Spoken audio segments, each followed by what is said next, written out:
یہاں ایک بہت اہم بات عرض کرنے جا رہا ہوں. بہت سارے بندے یہ کہتے ہیں مولانا میں نماز تو کئی مہینوں سے پڑھ رہا ہوں، کئی سالوں سے پڑھ رہا ہوں، میری تنگ دستی دور نہیں ہوتی، میری بیوی بچے بھی 5 وقتہ نماز، یہاں تک کہ تہجد پڑھتے ہیں، پھر بھی روزی کے اندر بڑی تنگی نظر آتی ہے. آپ نے تو روزی کا دروازہ بتایا تھا کہ جو نماز پڑھے قائم رہے نماز پر اور اپنے اہل و عیال کو نماز کا حکم دے، اللہ اسے روزی دے گا. تو ایک بات یاد رکھیں، کام کرنا آپ کی ذمہ داری ہے، کب دینا یہ اللہ جانتا ہے. ہم جلد باز ہیں، وَكَانَ الْإِنسَانُ عَجُولًا، جلد باز ہیں. اور جلد بازی کے بارے میں کیا قرآن نے کہا؟ رسول اعظم صلی اللہ علیہ وسلم کا فرمان بھی کیا ہے؟ جلد بازی شیطان کی طرف سے ہوتی ہے. جلد بازی، اور جہاں جلدی کرنے کا حکم ہے وہاں تو جلدی آدمی کرتا ہی نہیں ہے، وہاں لیٹ کرتا ہے. اور باقی مال کے سلسلے میں، اس کے سلسلے میں، اس کے سلسلے میں، گناہ کے سلسلے میں آدمی جلدی کرتا ہے. میرے پیارے آقا صلی اللہ علیہ وسلم کے پیارے دیوانوں، قرآن نے مغفرت حاصل کرنے کی طرف جلدی کرنے کا حکم دیا، نیکی کرنے کے سلسلے میں جلدی کرنے کا حکم دیا. بچے بچی شادی کے لائق ہو جائیں تو شادی کرنے میں جلدی کا حکم دیا، انتقال ہو جائے تو دفن کرنے کے لیے جلدی کا حکم دیا، نماز کا وقت آ جائے تو جلدی سے ادا کرنے کا حکم دیا، گناہ ہو جائے تو توبہ کرنے کے لیے جلدی کا حکم دیا. یہ ساری چیزیں جلدی کرنے کی، لیکن اسی میں بندہ لیٹ کرتا ہے، اسی میں بندہ لیٹ کرتا ہے. تو عرض یہ کر رہا تھا، اللہ عز و جل جانتا ہے. اس کو بھی اسی آیت میں اللہ نے فرمایا ان اللہ بالغ امرہ قد جعل اللہ لکل شیء قدرا. دلیل دے دی اس نے. اب ترجمہ سماعت فرمائے تو آپ کو انشاءاللہ سمجھ میں آئے گا. بے شک اللہ تعالی اپنا کام پورا کرنے والا ہے.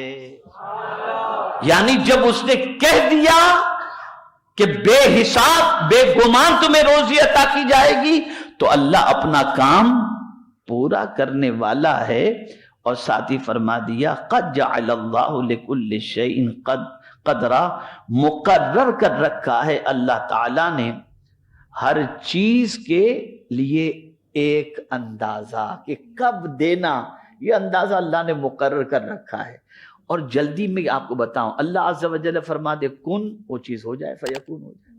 لیکن آپ کو معلوم ہے زمین و آسمان کتنے دن میں بنے ہیں؟ 6. ماشاءاللہ 6. اللہ فرماتا فوراً بن جائے. ارے آپ بچے کو دیکھیے نا، کون پیدا کرتا ہے بچہ؟ خالق کون ہے ہر چیز کا؟ جواب دیجئے نا، اللہ ہے نا. کیا شادی بھی دوسرے دن بچہ پیدا ہو جاتا ہے؟ پروسیجر ہے اس کا. ہر چیز بتدریج ہوتی ہے. آپ دیکھیں کھیتی باڑی کو لے لیجئے، بیج بویا فوراً فصل نکلی؟ نہیں، ایک ٹائم سے اللہ گزارتا ہے. بس یہ جب آپ کی سمجھ میں اتنی بات آ گئی نا تو آپ کرتے رہیے. جب اللہ دینے کی بات کیا ہے تو وہ دے کر کے رہے گا، لیکن کب دینا یہ وہ جانتا ہے. کب دینا یہ وہ جانتا ہے، اس کو اندازہ ہے کہ کب اس کو دینا ہے اور کب نہیں دینا. تو جلدی نہ کرو. جیسے بیج بونا، کھیتی اگانے والا اللہ ہے لیکن ایک پروسیجر سے گزارا جاتا ہے. بچے پیدا کرنے والا اللہ ہے، پروسیجر سے گزارا جاتا ہے. یہ سارے پروسیجر سے اللہ گزارتا ہے تاکہ بندے کو یہ معلوم ہو کہ اللہ کی اپنی بھی کچھ حکمت ہے اور بندے کی بھی کچھ تربیت ہے. تو بندے کو کسی چیز میں عجلت نہیں کرنی چاہیے کہ میں اتنے ٹائم سے نماز پڑھتا ہوں میری دعائیں قبول نہیں ہوتی، اتنے ٹائم سے دعا کرتا ہوں میری دعا قبول نہیں ہوتی، میں اللہ سے بہت ڈرتا ہوں مجھے روزی نہیں ملتی. اللہ نے فرما دیا ان اللہ بالغ امرہ، اللہ اپنا کام پورا کرنے والا ہے. اور بے شک کے ساتھ فرمایا ان نہ لگا کر فرمایا، یعنی جو اس نے کہہ دیا ہے وہ کر کے رہے گا. اچھا اور ایک بات بتا دوں، کبھی کبھی ایسا ہوتا ہے کہ انسان کی ہوئی نیکی جو ہے نا اس کی 7ویں پشت کے بچے کو فائدہ پہنچاتی. یتیم کا خزانہ زمین میں دفن تھا، دیوار گرنے والی تھی، حضرت خضر نے روک لیا. موسیٰ علیہ السلام ساتھ میں تھے. اب روکنے کی وجہ کیا تھی؟ وہ زمین کے اندر جو خزانہ تھا وہ نکل آتا تو لوگ لوٹ لیتے. تو اس یتیم کے خزانے کی حفاظت کے لیے اللہ عز و جل نے حضرت خضر رضی اللہ تعالی عنہ کو مقرر فرما دیا اور اس یتیم کے خزانوں کو ضائع ہونے سے بچا لیا. تو پوچھا گیا کہ یتیم بچوں کی کون سی نیکی ہے کہ ان کا خزانہ محفوظ رہا؟ تو جانتے قرآن کیا کہتا ہے؟ وَكَانَ أَبُوهُمَا صَالِحًا، ان کے ماں باپ نیک تھے.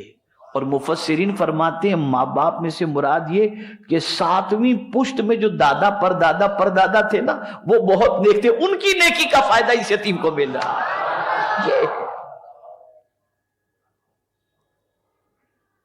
یہ ہے. خیر مختصر آج اب اس چیز کو ذہن میں رکھو کہ دیے ہوئے اوراد و وظائف جو قرآن و احادیث میں ہیں اس کے فوائد اپنی جگہ پر، اس سے انکار نہیں کیا جا سکتا، لیکن رب کا دیا ہوا فارمولہ کسی فارمولے سے کم نہیں ہو سکتا.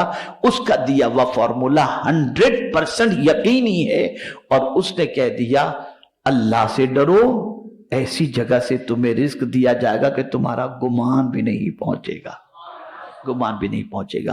تو رزق کا دوسرا دروازہ ہے اللہ سے ڈرنا. کس سے ڈرنا؟ اور اللہ سے ڈر کر کے کرو. میں جھوٹ نہیں بولوں گا تو یہ کاروبار ٹھنڈا پڑ جائے گا، یہ کسٹمر بھاگ جائے گا. نہیں، تم کسٹمر پر بھروسہ مت کرو، اللہ پر بھروسہ کرو. تمہارے حصے کا رزق مولا تمہیں عطا ضرور کرے گا اور تمہیں مل کر کے رہے گا. اب گناہ بڑھتے جا رہے ہیں، رزق میں تنگی بڑھتی جا رہی ہے، گناہ چھوڑو. یہی وجہ ہے کہ اللہ والے گناہ نہیں کرتے تھے، گناہ سے بچتے تھے تو مٹی کو ہاتھ لگاتے تھے تو سونا بن جاتا. ماشاءاللہ. کیوں؟